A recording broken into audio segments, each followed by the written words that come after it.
Millet Marvels, changing the way world eats by Tenali Double Horse.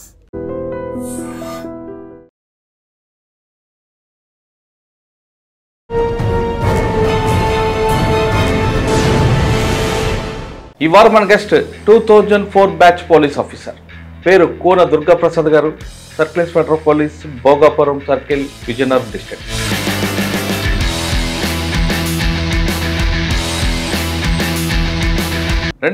డిపార్ట్మెంట్కి వచ్చే సమయానికి Maoist ప్రభావిత ప్రాంతమైన ఏఓబీలో పనిచేశారు దుర్గా ప్రసాద్ గారు. ఆయన నక్సల్స్లో ఇన్ఫర్మేషన్ తీసుకురావడానికి మారువేషాల్లో వెళ్ళి వాళ్ళతోనే మాట్లాడొచ్చారు. సార్, జీ మార్గ్లో మీకు వచ్చిన ఛాలెంజ్ ఏంటి? మేము ఏమైనా ఎస్ఐ కానీ బయటకు రావాలని అంటే మినిమం 20-25 మెంబర్స్ మా చుట్టూ ఉండేవాళ్ళు. జీ మార్గ్లో వారంకి ఒకసారి సంత తగ్గుతుంది. ఈ సంతలోకి అందరూ కూడా వస్తుంటారు. వాళ్ళు ఎవరు నక్సలట, ఎవరు సానుభూతి పరులో, ఎవరు ఏంటని చెప్పేవాళ్ళు కాదు. ఎలర్ట్గా ఉన్నాడు సార్ సంతలో. సార్, జీ మార్గ్లో మీకు బాగా గుర్తుండిపోయిన సంఘటన చెప్తారు. ఒకరోజు నైట్ అంతా జిల్లా అంతా కూడా మా గురించి ఇంకా నిద్రపోలేదు. బాకూరు వెంకటరమణతో మీరు మాట్లాడింది ఏం జరిగింది? ఊర్లో మీటింగ్ అవుతుంది సార్ అని చెప్పారు. అయితే పదండ్రా వెళ్దాం అని చెప్పేసి గిరిజనలోకి వెళ్ళాం. ఇక్కడ ఎస్ఐ గారు ఎలా ఉన్నారు, ఏం చేస్తున్నారు, అందరినీ హింసిస్తున్నారట, కొడుతున్నారట. మా ఎస్పీ గారు చెప్పారు వాళ్ళందరూ కూడా బాగా రాయాలి, వాళ్ళు 10th పాస్ అయితే, ఇంటర్మీడియట్ పాస్ అయితే వాళ్ళందరూ బయటకు వస్తారు. 10th కానీ పోయింది. 40 మినిట్స్ మీరు ఉన్నారు వంటలో. పట్టుకొని వెళ్దామని సాహసం చేశారా, లేదా ఇప్పుడు సిచ్యువేషన్ బట్టి మనం కామ్గుందాం అనుకున్నారు? తర్వాత మా ఆఫీసర్స్ నాకు చాలా మంది పీకారు. సార్, బాకూరు వెంకటరావుతో పాటు మీ బల్లెమల బోట్ ఉంటుంది. బోట్ బయటికి తీయడానికి చాలా టెక్నాలజీ వాడాము. క్రెయిన్స్ వాడాము, బెలూన్స్తో తీసాము. మీకు టార్గెట్ చేస్తూ ఒక అంబుష్ చేస్తారు. అర్జెంట్గా పోలీస్ స్టేషన్లోకి వెళ్ళిపోయి బయటకు రాకు, పోలీస్ స్టేషన్లో ఉన్నాము. ఏంటంటే కోపం కనిపిస్తారు. ఎవరిదండి? మా ఎస్పీ గారు ఒప్పుకోలేదు, తీసేద్దాం సార్ అని చెప్పి అన్నాను. అది తీసేయడానికి కూడా ప్లాన్ చేసాం.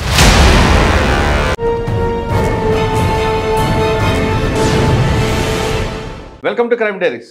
ఈ వారం మన గెస్ట్ 2004 బ్యాచ్ పోలీస్ ఆఫీసర్ పేరు కోన దుర్గా ప్రసాద్ గారు, circle inspector of police, Bhogapuram circle, Vizianagaram district. 2004 డిపార్ట్మెంట్కి వచ్చే సమయానికి మావోయిస్టు ప్రభావిత ప్రాంతమైన ఏఓబీలో పనిచేశారు దుర్గా ప్రసాద్ గారు. అప్పట్లో పోలీసులు నక్సల్స్ సంబంధించిన వ్యవహారాల్లో ఒక అప్పర్ హ్యాండ్ రావడానికి గ్రామాలకు వెళ్ళడం, అక్కడ ఉన్న ఇన్ఫర్మేషన్ నెట్వర్క్ డెవలప్ చేయడంలో ముందుండేవారు. అందులో దుర్గా ప్రసాద్ గారు కూడా ఒక పార్ట్. ఆయన నక్సల్స్లో ఇన్ఫర్మేషన్ తీసుకురావడానికి మారువేషాల్లో వెళ్ళి వాళ్ళతోనే మాట్లాడొచ్చారు. ఆ విధంగా ఆయన స్టేట్ కమిటీ మెంబర్తో మాట్లాడి బయటకు వస్తారు. అదొకటే కాకుండా ఒక మంచి ఎన్కౌంటర్ కనిపిస్తుంటాయి. ఆ ఎన్కౌంటర్ జరగడానికి వెనక కారణం ఏంటి, ప్రస్తుతం డిపార్ట్మెంట్లో ఆయన చేస్తున్న వర్క్లో భోగాపురంలో ఎలాంటి క్రైమ్ ఉంటుందనే విషయాన్ని దుర్గా ప్రసాద్ గారు అని తెలుసుకున్నాం. సార్, నమస్తే అండి. నమస్తే అండి. సార్, మీరు 2004 డిపార్ట్మెంట్కి వచ్చినప్పుడు మీది ఒక రికార్డు కనిపిస్తుంటుంది. బాకూరు వెంకటరమణ అలియాస్ గణేష్, ఏఓబీలో స్టేట్ కమిటీ మెంబర్. ఆయనతో మాట్లాడి ఫేస్ టు ఫేస్ మాట్లాడి బయటకు వస్తారు. ఆయన మీరెవరు తెలుసో, మీరు ఆయనకి తెలుసో తెలియదు కానీ మీరు వెళ్ళి మాట్లాడి రావడం అదొక సంచిష్లైంది. అదేవిధంగా అమ్మడేయాలి అనుకుంటారు. వీటన్నిటితో పాటు ఎక్స్చేంజ్ ఆఫ్ ఫైర్లు జరగడం, అప్పుడు ఏఓబీలో నక్సల్స్ ప్రభావిత ప్రాంతాల్లో పనిచేయడం కాకుండా అక్కడ వాళ్ళని కంట్రోల్ చేయడం, అంటే ఇటువైపు రాకుండా, ఇన్సిడెంట్ జరగకుండా, లేదంటే ఆ ప్రాంతంలోని యువత అటువైపు వెళ్లకుండా మీరు చేసిన కార్యక్రమాలు ఏంటి? అక్కడ నుంచి మీ జర్నీ ఇప్పుడు భోగాపురం సర్కిల్కి వచ్చింది. భోగాపురంలో హైవే కానుకున్న ఈ పోలీస్ స్టేషన్లో ఇటీవల కాలంలో ఎక్కువగా రోడ్ యాక్సిడెంట్స్ ఉన్న ఈ పోలీస్ స్టేషన్ ఇప్పుడు ఎయిర్పోర్ట్ రావడంతో సివిల్ మ్యాటర్స్ ఎక్కువ పెరిగినట్టున్నాయి. ఆ ఛాలెంజ్ని ఎలా మీరు ఫేస్ చేస్తున్నారు? ఈ ప్రశ్నకు సమాధానం చెప్పే ముందు కోన దుర్గా ప్రసాద్ గారు కుటుంబ నేపథ్యం, ఎక్కడి నుంచి స్టార్ట్ అయింది మీ జర్నీ? బై ఛాన్సా బై చాయిస్ ఇన్ఫార్మ్ చేసుకోవడం? మాది ఆమదాలవలస అండి, పూజారిపేట. చిన్నప్పటి నుంచి చదవంతా కూడా Amadalavalasa junior college, Amadalavalasa high school, Amadalavalasa junior కాలేజీలో చదవడం జరిగింది. తర్వాత డిగ్రీ కూడా ఆంధ్ర యూనివర్సిటీలో చేయడం జరిగింది. పీజీ కూడా చేశాను, ఎంఏ ఆస్ట్రాలజీ చేశాను, ఎంఏ సోషియాలజీ కూడా చేశాను. హైదరాబాద్లో ఆస్ట్రాలజీ చేశాను. అనుకోకుండా నేను 1998లో ఎస్పీఎఫ్లో కానిస్టేబుల్గా భర్తీ అయ్యాను. అయిన తర్వాత అక్కడ చేస్తూ ఉంటే కానిస్టేబుల్గా ఏముంటుంది, ఆఫీసర్గా వెళ్ళాలి, డిగ్రీ కంప్లీట్ అయింది కదా అనేసి ఒక ఆయన మా ఎస్ఐ గారు స్పెషల్ ఫోర్స్ చేశాను. ఎస్పీఎఫ్ హైదరాబాద్లో సుమారుగా 4-5 ఇయర్స్ చేశాను. అంటే ఎక్కడ మీ డ్యూటీస్ ఏంటి అక్కడ డ్యూటీస్ ఏంటంటే హైకోర్టు జడ్జెస్కి వాళ్ళకి సెక్యూరిటీ ఉండేవాళ్ళం. ఆర్ఎం బాపట్ గారు అని ఎక్కువ ఆయనకి ఉండేవాడిని హైకోర్టులో. ఆయన రిటైర్ అయిపోయారు. ఆ తర్వాత ఎన్వి రమణ గారికి కూడా సుప్రీంకోర్టు జడ్జి చేశారు. ఆయన ఫస్ట్ జడ్జి అయినప్పుడు నేనే ఫస్ట్ ఆయనకి సెక్యూరిటీగా ఉన్నాను. అక్కడ సంజీవ్ ఎస్ఆర్ నగర్లో ఉండేవాళ్ళం. అప్పుడు ఆయన అంతా కూడా అయిపోయిన తర్వాత అక్కడ నుంచి నేను ఇంకా డైరెక్ట్ సబ్ ఇన్స్పెక్టర్ అవుదామని చెప్పేసి ఇంకా కోచింగ్కి వెళ్తూ సబ్ ఇన్స్పెక్టర్ అవడం జరిగింది 2004లో. ఆల్రెడీ యూనిఫామ్ ఉన్నా ఇంకా ముందుకు వెళ్ళాలని ముందుకు వెళ్ళాలి. ఆ తర్వాత అప్పుడు 2004లో వచ్చేసాం. 2004లో ట్రైనింగ్ అయిపోయిన తర్వాత ఫస్ట్గా మా గోపీనాథ్ రెడ్డి గారు అని ఐజీ గారు ఉండేవాళ్ళు.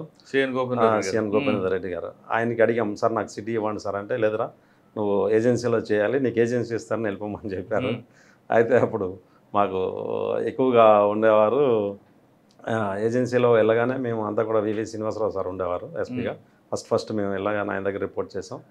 రిపోర్ట్ చేసినప్పటికీ మాకు ఓఎస్డీగా వినీత్ బిజ్లాల్ సార్ ఉండేవారు. మాకు ఓఎస్డీగా వినీత్ బిజ్లాల్ సార్ ఉండేవారు. వినీత్ బిజ్లాల్ సార్ మా అందరినీ ఇంటర్వ్యూలు చేశారు. ఎక్కడ కావాలి ఏం కావాలని అందరినీ కూడా అడిగారు. నాకు చాయిస్ అప్పటికి నాకు ఏజెన్సీ గురించి కానీ ఏం కానీ తెలియకపోతే అప్పుడు సరే మీరు జీమాడుగులు వెళ్ళండి అన్నారు. సరే జీమాడుగులు వెళ్ళడం జాయిన్ 2006లో జాయిన్ అవ్వడం జరిగింది. ట్రైనింగ్ అంతా అయిన తర్వాత సార్ జీమాడుగులో మీకు వచ్చిన ఛాలెంజ్ ఏంటంటే కంప్లీట్గా ఎఫెక్టెడ్ ఏరియా.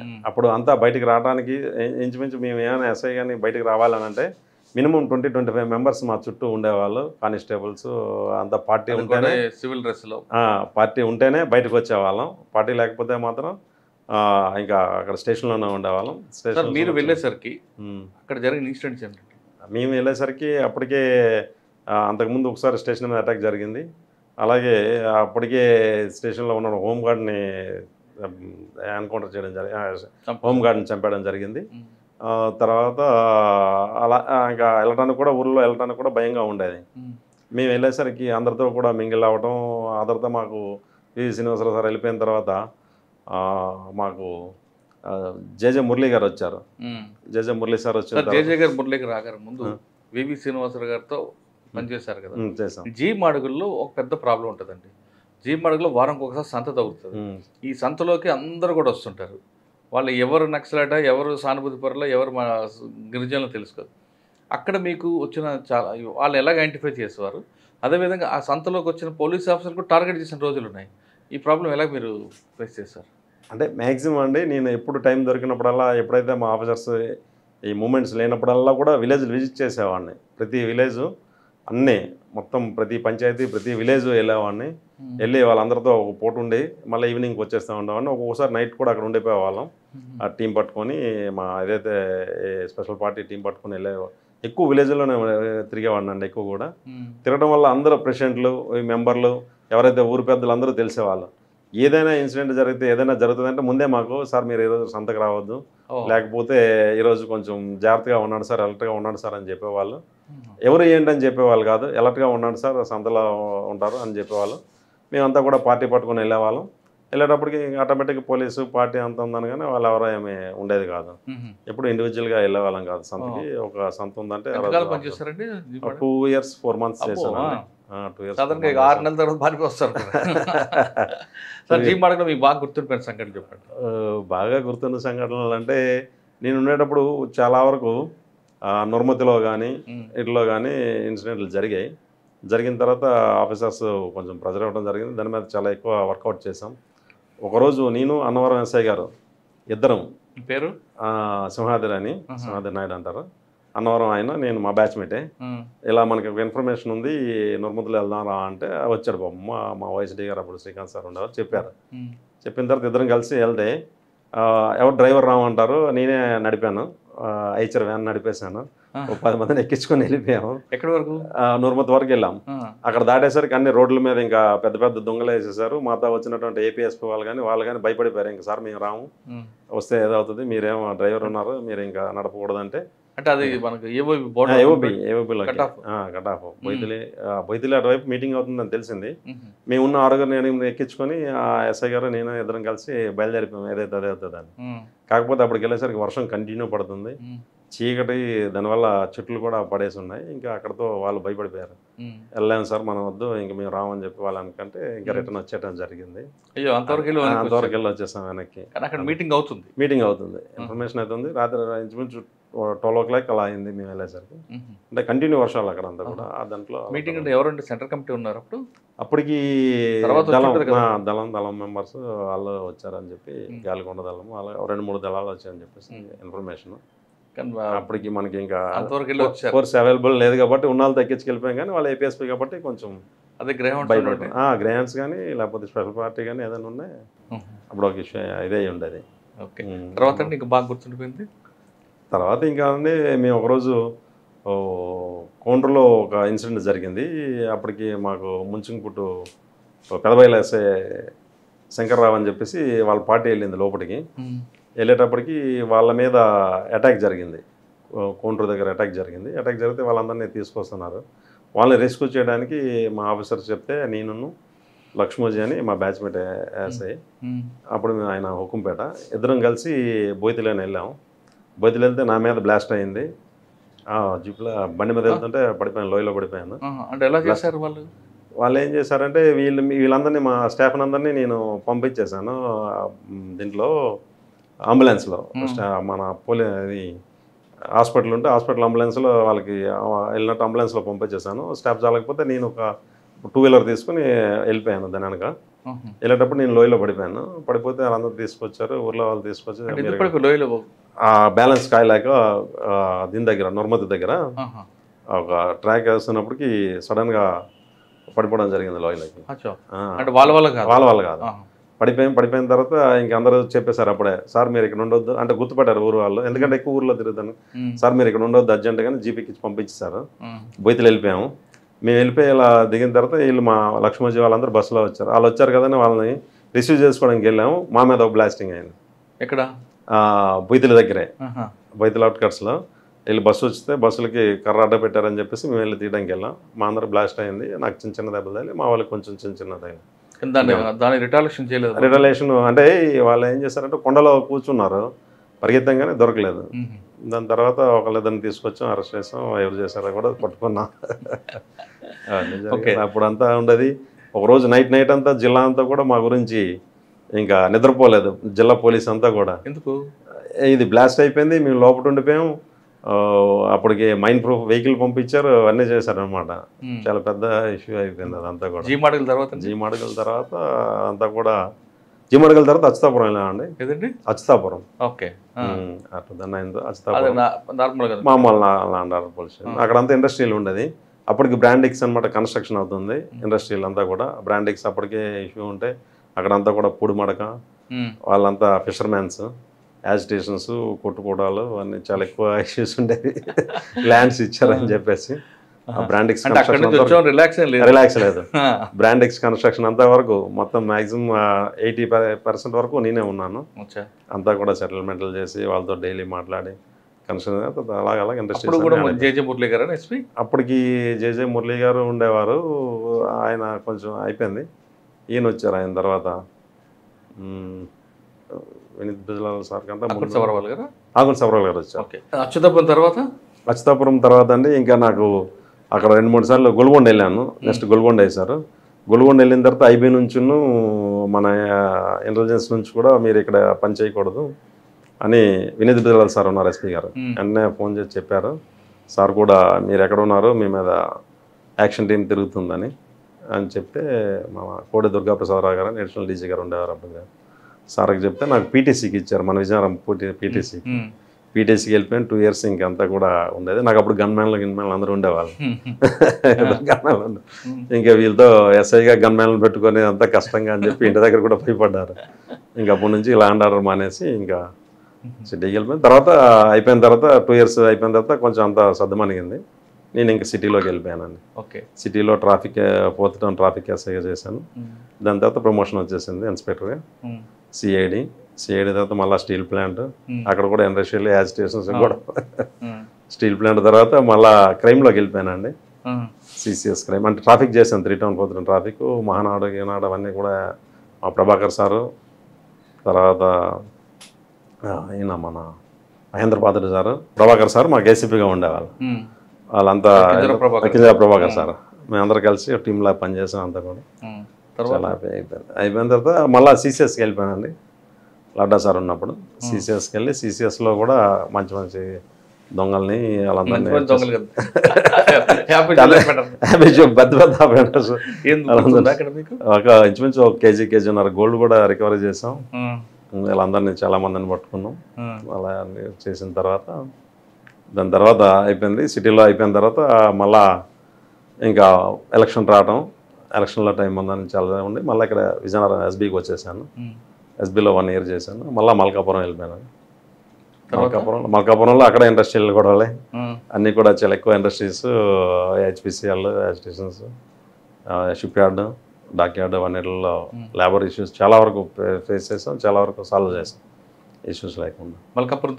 మల్కాపురం తర్వాత స్పెషల్ బ్రాంచ్కి వెళ్ళిపోయాను. ఇక్కడ విశాఖపట్నం తర్వాత ఇక్కడికి వచ్చేసి. ఓకే, మీరు సర్వీస్ చాలా సింపుల్గా చెప్పారు. ఏఓబిలో మీ ఫుట్ ప్రింట్ చాలా ఉన్నాయి. బాకూరు వెంకటరమణతో మీరు మాట్లాడింది ఏం జరిగింది చెప్తారు? ఏమంటే అప్పటికి మాకు కుతూహలం ఉండేది బాగా, ఏంటి అసలు ఏం మీటింగ్లు అవుతుంది ఏమవుతుంది. మాకు మంచి అంటే అక్కడ ట్రైబల్స్ వాళ్ళతో ఒకసారి కలిసిపోయామంటే చాలా, అప్పుడు జీమడుగులు ఉన్నప్పుడు కలిసిపోయామంటే వాళ్ళంతా కూడా ఇంకా ప్రాణం పైన వాళ్ళు చెప్పరు, మనకి ఏదైనా హెల్ప్ చేస్తారు. ఇలా అని తెలిస్తే మేము ఒకరోజు మీటింగ్ అయింది. నుర్మతి దాటి లోపలికి గొడవలకర ఏదో ఒక ఊరు ఉంది, ఊర్లో మీటింగ్ అవుతుంది సార్ అని చెప్పారు. అయితే 10 వెళ్దాం అని చెప్పేసి వాళ్ళతో పాటు వెళ్ళిపోయాం. ఎన్ని గంటలకి? రాత్రి 10:30, 11 అప్పుడు నైట్. సివిల్ డ్రెస్లో బండి మీద వాళ్ళు మా ఫ్రెండ్స్ మేమందరం ట్రైబల్స్. అక్కడ వాళ్ళకి ఎవరికి తెలియదు, ఎవరికే తెలుస్తుంది అండి. ఆ నైట్లో ఇది వేసుకొని మీటింగ్లోకి వెళ్ళాం. వాళ్ళలాగే గిరిజనలోకి వెళ్ళాం. వాళ్ళు అప్పుడేమో వాళ్ళు మాట్లాడుతూ ఉన్నారు, ఇలా చెప్తున్నారు. అప్పుడు మీ ఎస్ఐ గారు వచ్చారు కదా, ఇక్కడ ఎస్ఐ గారు ఎలా ఉన్నారు, ఏం చేస్తున్నారు, అందరినీ హింసిస్తున్నారట, కొడుతున్నారట, అది చేస్తున్నారు ఇది చేస్తారంటే నాతో వచ్చిన మా వాళ్ళు అలాంటి ఎస్ఐ గారు ఏం లేదు, మాకు ఊర్లో వస్తే అందరినీ బాగా చూసుకుంటున్నారు, ఆయన ఉంటున్నారు దుర్గాప్రసాద్. నేను తెలియదు కానీ నా పేరు మాత్రం చాలా మందికి తెలుసు, దుర్గాప్రసాద్ అంటే. బాకూరు వెంకటరమణ అలియాస్ గణేష్ అప్పట్లో పోలీసింగ్ మోస్ట్ వాంటెడ్. బాగా అంటే మీకు ఎదురుపడ్డాడుగా నేను చెక్కిపోయినా ఆయన యాటిట్యూడ్ ఎలా ఉంది, బాడీ లాంగ్వేజ్ పోలీసులకి? ఫెరోషియస్గా ఉండేవాడు అండి, చాలా ఫెరోషియస్గా ఉండేవాడు. ఎప్పుడు కూడా ఎగ్నెస్ట్గా ఉండేవాడు. ఏదైనా చేయాలి, ఏదైనా చేస్తే కూడా కొంచెం గట్టిగా అంటే రిలేషన్ గట్టిగా ఉండాలి, వీళ్ళందరూ కూడా ప్రజలకు ఏదో చేయాలని చెప్పేసి ఒక మోటివ్లో. ఎంత టైం వాళ్ళ స్పీచ్ విన్నారు? నేను ఇంచుమించు ఒక 40 మినిట్స్ అలా ఉన్నాం. ఆ 40 నిమిషాల స్పీచ్లో ఒకరు కాదు 4-5 మాట్లాడారు. ఎవరెవరు? గణేష్ ఒకడు, తర్వాత ఇంకా ఎవరో పేర్లు గుర్తులేదు కానీ గుణకరాయ్ ఆయన కూడా ఉంటాడు కదా. లేదు సరే, మీరు 40 నిమిషాల స్పీచ్ విన్నారు కదా, విన్న తర్వాత వాళ్ళ స్పీచ్లో మీకు క్లారిటీ ఎంత వచ్చింది? నిజంగానే ప్రభుత్వం రాజ్యం ఇవన్నీ అంటుంటారు పదాలు, వాళ్ళు నిజంగా ఉందా లేదు అక్కడ ఉన్న గిరిజనులకి మోటివేట్ చేయడానికి వాళ్ళు డైవర్ట్ చేస్తారు? వాళ్ళకి నాలెడ్జ్ తక్కువ. అసలు ఏమవుతుందంటే వాళ్ళు ఎప్పుడు కూడా ఏదో పుస్తకాలు ఎవరో రాస్తారు, ఆ పుస్తకాలు చదువుతారు. తర్వాత ఈ ఏజెన్సీలో అంటే కొండ ఏరియాలో వాటిల్లో తిరగడం వల్ల వాళ్ళకి అసలు బయట ప్రపంచంలో సిటీలో ఏం జరుగుతుంది, ఇదేం జరుగుతుంది తెలియదు. వాళ్ళకి తెలియకపోవడం వల్ల, వాళ్ళకి సరైన ట్రాన్స్పోర్టేషన్ సరైన ఇది లేకపోవడం వల్ల వాళ్ళకి బయట ప్రపంచంతో తెలియకపోవడం. వాళ్ళు చెప్పిందే కరెక్టే, అక్కడికి అలా అవుతుంది. తర్వాత వీళ్ళకి ఏంటంటే ఎక్కడైనా హాస్పిటల్కి వెళ్ళినా, ఎక్కడైనా కలెక్టర్ సబ్ కలెక్టర్ ఆఫీస్కి వెళ్ళినా, ఎక్కడికి వెళ్ళినా వాళ్ళకి సరైన గౌరవం లేకపోవడం, అక్కడ ఇమ్యులేషన్ అవ్వడం, వాటి వల్ల నిజమే ఆఫీసులో ఇలా ఉంది అనుకునేవాళ్ళు. మాకు ఇంకోటి అండి, నేను ఒక జిమ్మడుగులో బాగా నాకు ఇది వచ్చింది. మేము ఇది 10th క్లాస్ ఎగ్జామ్స్ అవుతున్నాయి. 10th క్లాస్ ఎగ్జామ్స్ అవుతున్నప్పుడు మా ఎస్పీ గారు చెప్పారు, వాళ్ళందరూ కూడా బాగా రాయాలి, వాళ్ళు 10th పాస్ అయితే, ఇంటర్మీడియట్ పాస్ అయితే వాళ్ళందరూ బయటకు వస్తారు. 10th కానీ పోయింది, 10th ఇంటర్మీడియట్ కానీ పోయిందంటే వాళ్ళందరూ కూడా మళ్ళీ అక్కడే ఉండి మనకి ఇదవుతారు. కాబట్టి వాళ్ళందరూ కూడా బాగా రాసేటట్టు, బాగా చేసేటట్టు అంటే అప్పుడు మనకు సబ్ కలెక్టర్ గారు నాకే చీఫ్గా ఇచ్చేసారు ఎగ్జామినేషన్ సెంటర్కి. రాలేదా అంటే ఆ పర్సెంటేజ్లో వాళ్ళందరినీ కూడా నాకు అది చాలా సాటిస్ఫాక్షన్ అయింది. అందరూ చాలామంది పాస్ అయ్యారు. అప్పటి నుంచి పిల్లలు నాకు చాలామంది వరకు ఇంజనీరింగ్ జాయిన్ అయిన ఉన్నారు, తర్వాత డిగ్రీలు చేస్తున్నారు, పీజీ చేసే వాళ్ళు ఇప్పటికీ మాట్లాడుతూ ఉంటారు. సార్ ఆ రోజు మీరు అలా చేటుబట్టి బాగా పాస్ అయిపోయారు సార్. ఇక్కడికి వస్తే వాళ్ళకి అందరూ కూడా చాలా వరకు తెలుసు. ఇంచుమించు 120 మంది 150 మంది ఉండేవాళ్ళు. చాలా వరకు మంచి రిజల్ట్ వచ్చింది అప్పుడు. సార్ బాకూరు వెంకటరమణ 40 నిమిషాలు మీరు మాట్లాడారా లేదా ఆయన మీకు గుర్తుపట్టాడా లేదా? ఆయన మమ్మల్ని గుర్తుపట్టలేదు. ఆయన గుర్తుపడితే నన్ను గెలిచిపెట్టరు కదా. 1-to-1 మాట్లాడుకున్నారా? 1-to-1 ఏం లేదు. ఆయన అడిగారు మా పక్క నుంచి. నేను ఎక్కడ ఓపెన్ గా ఆయనతో డిస్కషన్ చేయలేదు. మనం చేస్తే ఎందుకంటే మన వాయిస్ మన ఇది తెలిసిపోతుంది. మనం ట్రైబుల్లో మాట్లాడలేము అంతే. గ్రూప్ లో కలిసిపోయి వీళ్ళతో మాట్లాడించాను. ఎలాగంటారు అలాగే. నేను అప్పుడు ఒక్కనే ఉన్నాను. మీకు వెపన్ క్యారీ చేశారా? వెపన్ పిస్టల్ కూడా పట్టుకొని వెళ్ళిపోయాను అంతే. వాళ్ళ దగ్గర ఆల్రెడీ AK-40 వాళ్ళ దగ్గర అన్నీ ఉన్నాయి. ఎంతమంది ఉండొచ్చు అప్పటికి? 14 మంది 15 మంది వరకు ఉన్నారు. వాళ్ళందరూ కూడా ఈ సబ్జెక్ట్ వాళ్ళ తర్వాత తెలుసుకున్నారా? తర్వాత తెలుసుకున్నారు. తర్వాత వచ్చారు, తెలుసుకున్నారు, వెళ్ళారు అని తెలుసుకున్నారు. ఏమంటారు వాళ్ళు? ఇంకేమంటారు? తర్వాత బాకూరు వెంకటరమణ చాలా సార్లు మీరు ట్రై చేశారు. ఎన్నిసార్లు మిస్ అవుతారండి మీ చేతిలో? నా దగ్గర ఒక 2 times అలా 3 times మనకి మిస్ అయిపోయారు. తర్వాత మరి ఎప్పుడు మనకి ఎదురుపడలేదు. సార్ సాధారణంగా మోస్ట్ వాంటెడ్ మీకు కావాలి, మీకు పోలీసులకి స్పీచ్ ఇస్తున్నాడు. 40 minutes మీరు ఉన్నారు 1-to-1లో. పట్టుకొని వెళ్దామని సాహసం చేశారా లేదా ఇప్పుడు సిచ్యువేషన్ బట్టి మనం కామ్గా ఉందామని అనుకున్నారా? అసలు ఏం జరుగుతుందో ఏంటో అసలు ఎలా ఉంటుందో వాళ్ళది నాకు అని ఇంట్రెస్ట్ మీద వెళ్ళిపోయింది తప్పితే. కానీ తర్వాత మా ఆఫీసర్స్ నాకు చాలా మంది పీకారు. వాళ్ళకి తర్వాత తెలుసు అంతే కదా. ఒక ఎస్ఐ వెళ్ళిపోయి లోపలికి వెళ్ళిపోయి అలా గవర్నమెంట్కి. సార్ బాకూరు వెంకటరమణతో పాటు మీ కెరియర్లో అమ్మిడియాలు అనుకుంటారు అయిపోయిందండి. అదంతా కూడా మా టీంలో అలా వచ్చాయి. ఏంటంటే అసలు ఏం జరిగింది? ఎక్కడది పుట్టి మునిగిపోవడం ఏంటి? అది అమ్మడేలు ఎన్కౌంటర్ అంటే అమ్మడేలు అక్కడ జీమడుగులు చేసేటప్పుడే అది ఒకపల్లి ఇష్యూ బాగా నడుస్తున్నప్పుడు వీళ్ళంతా కూడా ఇంకా ఫ్రీగా తిరుగుతున్నారు, ఏదో చేయాలని వచ్చారు. అప్పుడు దాని మీద ఇన్ఫర్మేషన్ వస్తే మా ఎస్పీ సార్ వాళ్ళు పంపించారు. అకున్ సబర్వాల్ సార్, అప్పుడు శ్రీకాంత్ సార్ ఇద్దరు ఉన్నారు వైఎస్డీగా. శ్రీకాంత్ సార్ దగ్గర మోటివేట్ చేసి శ్రీకాంత్ సార్ అంతా కూడా ప్లాన్ చేసి పంపించారు. ఎంతమంది అందులో? అప్పటికి 6 ఉండేవాళ్ళు, 2 తప్పిపోయారు. 4కి 5 కాల్పులు పుట్టిలో ఇచ్చేసారు. అది మనకి ఇదైంది కదా ముంచు. అది మన దీని దగ్గర పుట్టి బలిమెల అది పుట్టి అది వేరే బలిమెల బోట్ ఉంటుంది. అప్పుడు నేను లేను, దాని తర్వాత వెళ్ళాను. అప్పుడు జీమడుగులే ఉన్నాను. అందులో మా బ్యాచ్మేట్ శంకర్రావు అని వెళ్ళారు, లక్ష్మోజీ అని వీళ్ళిద్దరు వెళ్ళారు. వాళ్ళిద్దరు వెళ్ళారు. శంకర్రావు గారు చనిపోయారు బలిమెల. ఇప్పుడు రామకృష్ణ గారు వీళ్ళందరూ కూడా వచ్చుంటున్నారు కదా తర్వాత అందరూ వచ్చారు. ఇన్సిడెంట్ అప్పుడు నేను జీమాడుగు వెంటనే వెళ్ళిపోయాను. నేను మా జితేందర్ సార్ మీ అందరం కలిసి మీరు వెళ్ళేసరికి సీన్ ఎలాగుందండి? సీన్ అంతా అది ఇది కదా, వాటర్ బోట్ మునిగిపోయింది అంతా వాటర్. అదంతా కూడా వాటర్ ఉంది. జీమాడుగు నుండి ఎక్కడికి వెళ్ళడానికి? జీమాడుగు నుంచి నేను హెలికాప్టర్లో వెళ్ళాను. వైజాగ్ నుంచి హెలికాప్టర్లో వెళ్ళాను. సందీప్ శాండిల్ సార్ ఉండేవారు అప్పుడు డిఐజీగా. సందీప్ శాండిల్ సార్తో నేను ఇద్దరం కలిసి డేలో ఉదయాన్నే ఇలా అయింది. చిత్రకొండలో దిగి అంతా కూడా ఇంకా అక్కడ నుంచి ఇంకా ఆకుల సబర్వాల్ అంటే మా ఎస్పీ సార్ వీళ్ళందరూ వెళ్ళిపోయారు. అప్పటికే ముందు రోజు వెళ్ళిపోయారు వీళ్ళందరూ కూడా. తర్వాత రోజు నేను సందీప్ శాండిల్ సార్ మేమందరం కలిసి దీంట్లో వెళ్ళాం హెలికాప్టర్లో. ఇంకా కంటిన్యూ 15 days ఉండిపోయాం అక్కడ. చిత్రకొండ ఇంకంతా కూడా బాడీస్ అన్ని ఇంకా అది బోట్ బయటికి తీయడానికి చాలా టెక్నాలజీ వాడాము. క్రెయిన్స్ వాడాము, బెలూన్స్ తో తీసాము.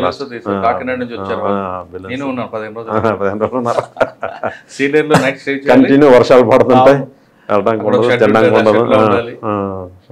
ఆ టైంలో ఒక ఇన్ఫార్మర్ వచ్చారు, మీకు గుర్తుందా? వాళ్ళకి ఇన్ఫార్మర్ వస్తాడు, వాడు అరుస్తుంటాడు, అక్కడ సౌరవరాలకి ముఖానికి గుడ్డ కట్టి తీసుకొస్తారు. గుర్తుందా సార్? ఆ తర్వాత ఇవి కాకుండా ఇప్పుడు మీరు చెప్పారు ఇందాక 10th class ఎగ్జామ్స్ రాసిన వాళ్ళని మంచి పాస్ అయితే ఆ విధంగా ఇంకేమన్నా మీ యాక్టివిటీస్ అక్కడ అటువైపు వెళ్లకుండా ఉన్నాయి?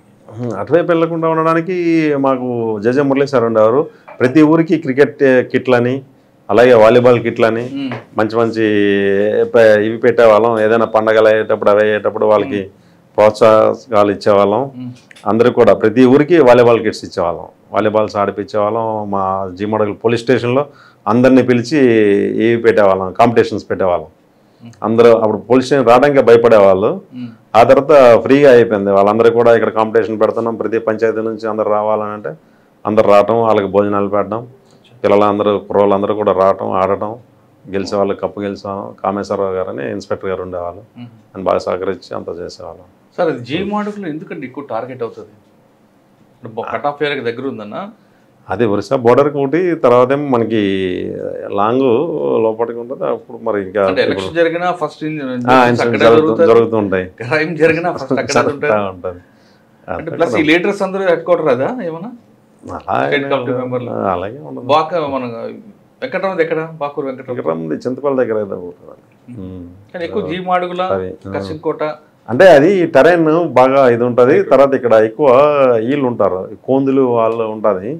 ఆ టెరైన్ వల్ల ఎక్కువ దానికి ఉంటాయి, షెల్టర్ తీసుకోవడానికి చేయడానికి. మీకు టార్గెట్ చేస్తూ ఒక అంబుష్ చేస్తారు. తెలుసు వేసారు. నేను ఒక రోజు నర్సీపట్నంలో ఉండేటప్పుడు బందోబస్తు డ్యూటీలో ఉండేటప్పుడు మా ఎస్పీ గారు ఫోన్ చేశారు, దుర్గాప్రసాద్ నువ్వు ఎక్కడ ఉన్నావు? లేదు సార్ ఇలా నువ్వు అర్జెంటుగా పోలీస్ స్టేషన్లోకి వెళ్ళిపోయి బయటకు రాకు, పోలీస్ స్టేషన్లో ఉన్నా అన్నారు. ఏంటంటే పోలీస్ స్టేషన్లోకి వెళ్ళాను, ఐబీ నుంచి ఫోన్ వచ్చింది, సార్ మీరు ఎక్కడ ఉన్నారని. నేను ఎక్కడ బాగుంది, మీరు అర్జెంట్ ఆ పోలీస్ స్టేషన్లో ఉంటే సేఫ్ అండి, మీరు తెల్లవారిన వరకు బయటకు రాకూడదు అని అన్నారు. అందుకని ఇంకా నైట్ అంతా పోలీస్ స్టేషన్లో ఎవరో యాక్షన్ టీం వచ్చింది అనేసి అప్పుడు టాపిక్ అన్నమాట. అంటే యాక్షన్ టీం ఒక ఎస్ఐ కోసం దిగారంటే మీరు చేసిన వర్క్ వాళ్ళకి ఎంత నష్టం చేస్తుంటారు కదా మరి. ఇక అంటే చాలా వరకు వాళ్ళకి పబ్లిక్తో బాగా మింగిల్ అయిపోయామండి, పబ్లిక్ని ఎవరిని ఎప్పుడు మనం ఇది అవ్వలేదు. ఓన్లీ పార్టీ వరకే నష్టం కానీ పబ్లిక్లో ఏమీ ఇది లేదు. చాలా పార్టీలోకి ఎవరు రాకుండా మీరు కుర్రోళ్ళందరికీ కూడా ఎడ్యుకేట్ చేయడం, వాళ్ళని ఆడించడం చేయటం, వాళ్ళతో కలవటం, వెళ్ళేటప్పుడు అందరినీ పిలిచి మాట్లాడాలి, స్కూల్కి వెళ్ళి పాఠాలు చెప్పడాలు, స్కూల్కి వెళ్ళి చాలా స్కూల్లో పాఠాలు చెప్పేవాళ్ళం, పిల్లలతో అందరితో కలిసేవాళ్ళం, వెళ్ళేటప్పుడు అందరికీ అవి పంచేవాళ్ళం. సాధారణంగా ఆ ఏరియాలో వాళ్ళు తీసుకురావడం చేయడం కాకుండా కొంతమంది అన్నం పెట్టిన వాళ్ళ మీద కేసులు పెట్టిన రోజులు ఉన్నాయి. అటువంటి పని అవి ఉంటాయండి ఆటోమేటిక్. ఎందుకంటే సింపథైజర్స్ అని వీళ్ళు పెడతారు, వాళ్ళని కంట్రోల్ చేయకపోతే వీళ్ళు కంట్రోల్ కారని చెప్పి వాళ్ళకి అలా పెడతారు. వార్నింగ్ ఇచ్చి కేసులు బాగా గుర్తుపెట్టిన సంగతి చెప్పండి. కుమ్మింగ్లో ఏముండండి, కుమ్మింగ్లో మామూలు అన్నీ కూడా. వాకపల్లి సంఘటన వాకపల్లి సంఘటన అంటే అది మా బ్యాచ్మేటే రవికుమార్ అని, ఆయన వెళ్ళారు, మా వెపన్స్ ఏ ఉన్నాయంటే వెళ్ళారు, వాళ్ళ మీద వాళ్ళంతా కూడా తిరగబడ్డారు. సరే వాకపల్లి మనం వెళ్తున్నప్పుడు లెఫ్ట్ సైడ్ ఉంటుంది, స్ట్రైట్కి వెళ్తే జీమాడుగు రోడ్, స్ట్రైట్కి వెళ్తే ఒకపల్లి నిర్మల్ దాటిన తర్వాత ఒకపల్లి లెఫ్ట్ సైడ్ ఉంటుంది. తిన్నగా వెళ్ళిపోతే బొయ్తిలి అని ఒక పంచాయతీ ఉంటుంది. బొయ్తిలి నుంచి మధ్యగారు, అది మధ్యగారు అని ఉంటుంది, మధ్యగారు నుంచి అటు బొయ్తిలి, అటు వెళ్ళిపోతే గోమంగి పెదబైలు అలా వెళ్ళిపోతాం.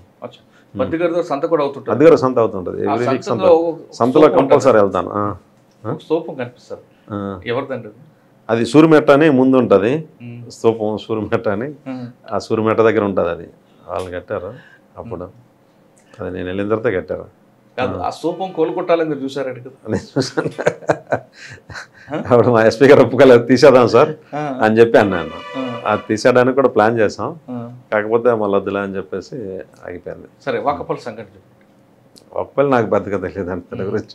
బ్యాట్స్మెన్ రవి గారు రైట్ అండ్ దానికంతా కూడా ఆయనే ఫేస్ చేశాడు చాలా వరకు, అంతా కూడా ఇష్యూ అయింది. అంతా కూడా అది ఫేక్, అంటే అదేం జరిగేదేం కాదు, ఇది లేదు. కాకపోతే ఆ పోలీస్ తాలూకా మూమెంట్ కట్టైల్ చేయాలి, ఇటు రాకూడదు అని చెప్పేసి అలాగా హైలైట్ చేశారు,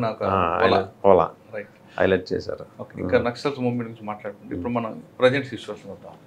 ఇప్పుడు భోగాపురంలో ఒకప్పుడు రోడ్ యాక్సిడెంట్లు ఎక్కువ ఉండేవి, చిన్న పెట్టి కేసులు ఉండేవి. ఇప్పుడు భోగాపురం ఎయిర్పోర్ట్ రావడంతో ల్యాండ్ రైడ్ పెరిగింది, సివిల్ డిస్ప్యూట్స్ ఎక్కువ వస్తాయి, దాంతోపాటు రోడ్ యాక్సిడెంట్స్. ఈ రెండింటిని మీరు ఎలా కంట్రోల్ చేస్తున్నారు? రోడ్ యాక్సిడెంట్స్కి మా ఎస్పీ సార్ బాగా కోఆపరేట్ చేశారంటే 2 మొబైల్స్ ఇచ్చారు, రోడ్ సేఫ్టీ మొబైల్స్. అవి 2 కూడా ఎనీ టైం, ఒకటి నాతవలస టోల్గేట్ నుంచి సవర్వేల్ వరకు, ఒకటి సవర్వేల్ నుంచి రాజపులవ వరకు. మాకు రాజపులవ వరకు జంక్షన్ 18 కిలోమీటర్స్ స్ట్రెచ్ ఉంది. 18 కిలోమీటర్స్లో 9 కిలోమీటర్స్ అది, 9 కిలోమీటర్స్ ఇది మధ్యలో. 2 కూడా 24/7 అవైలబుల్గా ఉంటాయి మొబైల్స్ 2 కూడాను. అలాగే నేషనల్ హైవే వాళ్ళు కూడా వాళ్ళ క్రెయిన్స్, వాళ్ళ దానికి అంబులెన్స్లు వాళ్ళు కూడా ఉన్నాయి.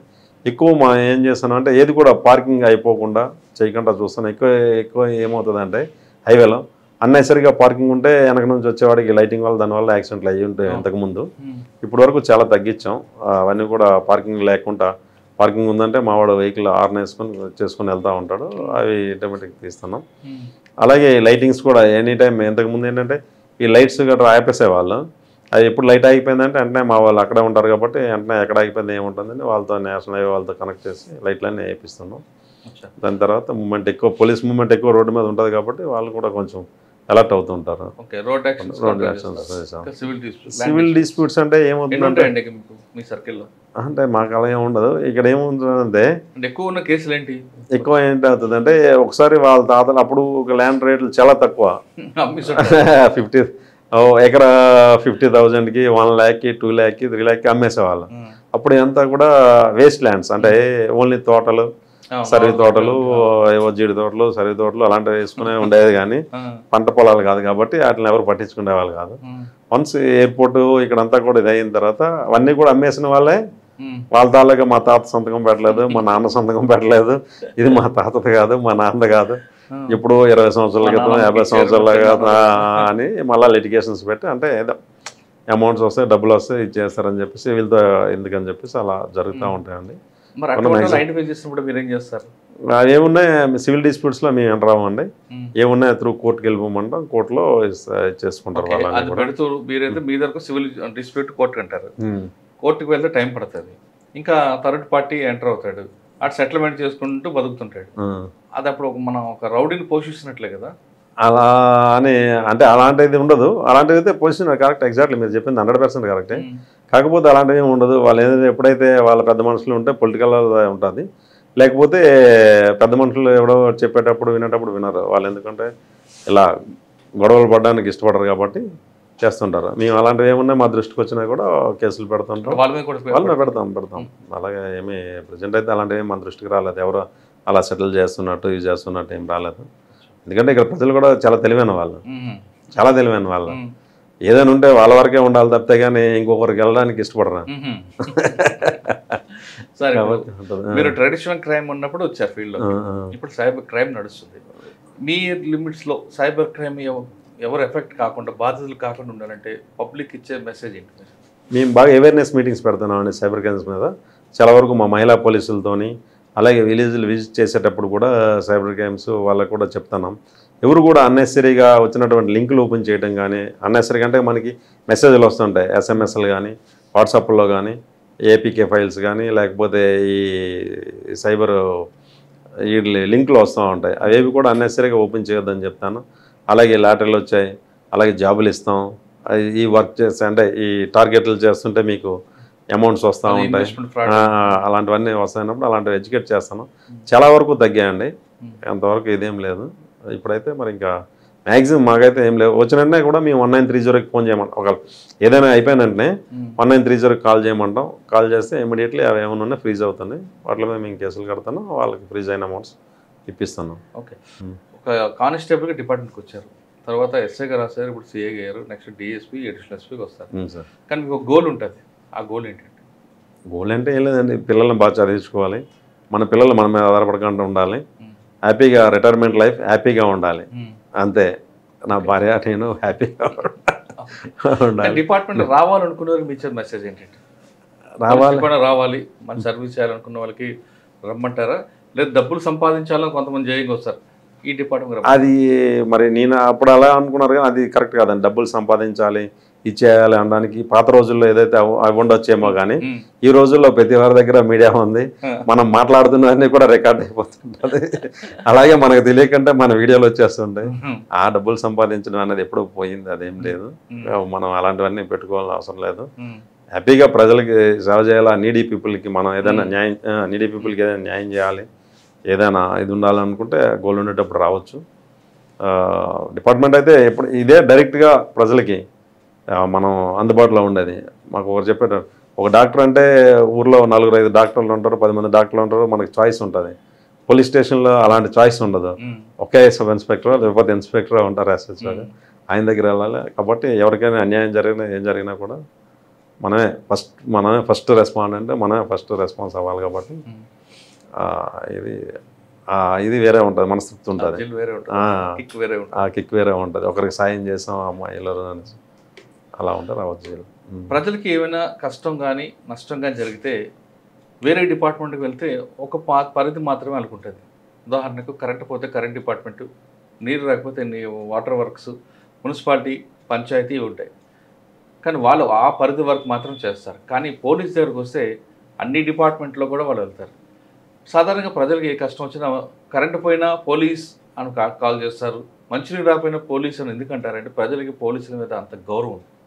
ఆ గౌరవం, ఆ నమ్మకాన్ని ఒమ్ము చేయకుండా పనిచేయాలనుకున్నవారు ఖచ్చితంగా ఈ డిపార్ట్మెంట్ అంటే అంటారు దుర్గాప్రసాద్ గారు. ఈ డిపార్ట్మెంట్కి వచ్చిన తర్వాత మనం పేద ప్రజలకు సహాయం చేస్తామన్న కిక్, దాని లైఫ్ వరకు ఎండ్ వరకు ఎంజాయ్ చేయొచ్చు. కానీ డబ్బులు సంపాదించాలని మాత్రం ఈ డిపార్ట్మెంట్ సూటబుల్ కాదు అన్నది దుర్గాప్రసాద్ గారి స్టోరీ చెప్తుంది. ఆయనలో ఇంకో గొప్పతనం, ఎక్కడ చదివాము, డ్యూటీ ఉంది, కష్టపడ్డామని కాకుండా ఒక కానిస్టేబుల్గా వచ్చి తర్వాత ఎస్ఐ అయ్యి అక్కడ ఒక మార్క్ తెచ్చుకొని ఆ ఫుట్ ప్రింట్స్ ఇప్పుడు కూడా కనిపిస్తున్నాయంటే మనం చేసిన వర్క్ రిటైర్ అయిపోయే వరకు కూడా ఉంటాయన్నది ఈ స్టోరీలో మనకు ఒక రోల్ మోడల్ కనిపిస్తుంది. చాలామంది సీనియర్ ఆఫీసర్స్ కానీ లేదా ఈయన పనిచేసిన ప్రాంతాల ఆఫీసర్స్ ఇంటర్వ్యూకి వెళ్ళే ముందు ఎంక్వైరీ చేస్తున్నప్పుడు చెప్తుంటారు, నక్సల్తో వెళ్ళి మాట్లాడడం కానీ లేదా ఎక్స్చేంజ్ ఆఫ్ ఫైర్ల విషయంలో కానీ ప్రజలు అటువైపు వెళ్లకుండా ఉండడానికి వాళ్ళు చేస్తున్న కార్యక్రమాలు అన్నది మంచి కార్యక్రమాలు చేస్తే ఎప్పటికీ ప్రజలు మర్చిపోరు అన్నది దుర్గాప్రసాద్ స్టోరీలో మాకు తెలుస్తుంది. కాబట్టి ఎవరైనా పేద ప్రజలు సహాయం చేయాలనుకుంటే ఖచ్చితంగా పోలీస్ డిపార్ట్మెంట్ రండి, మీ గోల్ని రీచ్ అవ్వండి, అందులో వచ్చిన కిక్ని మీరు అనుభవించండి. ఇది దుర్గాప్రసాద్ గారి తెలుగులో ఇంటర్వ్యూ. వచ్చే వారం మరొక ఇష్టం మళ్ళీ కలుద్దాం. అంతవరకు నమస్తే, థ్యాంక్ యూ అండి, thank you very much. Appreciate Murali, your insights. iDreams founder and CEO Chinna Vasudev Reddy గారితోని మురళీధర్ క్రైమ్ స్టోరీస్ చాలా ఫేమస్ అయిపోయినాం.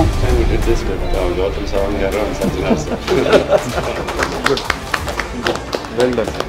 Congratulate him for doing so well, and I congratulate him, his boss also, for doing so well.